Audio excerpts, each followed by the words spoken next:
ডিসকেবল ব্যবসা করুন, কি করুন? চাচা চিন্তা করছে এলাকার বেকার ছেলে, ঠিক আছে কাজকর্ম করলে ভালো, এলাকার উন্নতি হবে, আরো 5টা পোলাপানের কর্মসংস্থান হবে। চাচা ওভাবে ইসলামিক ভাবে চিন্তা করেনি, কারণ চাচা ইসলামিক ভাবে চিন্তা করবে কিভাবে? যে ছেলে ব্যবসা করবে তার মা বাবাই তো চিন্তা করে না ছেলেরা কি ব্যবসা করবে, ছেলে নিজেই চিন্তা করে না। এখন সে ডিশ কেবলের ব্যবসা নিয়ে আসার পরে 5,000 পরিবারে ডিশ দিল। কয় হাজার পরিবার? কয় হাজার?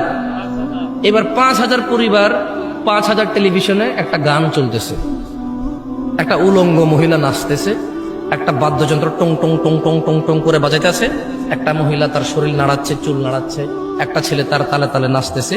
এবার এখানে চাচা চাচি বসে বসে রিমোট নাড়াচ্ছে আর পা এভাবে নাড়াচ্ছে। হ্যাঁ, ঠিক আছে। তাহলে কয় হাজার ফ্যামিলিতে দেখছেন এই ডিসকেবল ব্যবসায়ী একটা গান শুনলে একটা গানের ওর গুনাহ হতো। 5,000 পরিবারের প্রত্যেকের একজনের যে গুনাহ, এই 5,000 প্রত্যেক ব্যক্তির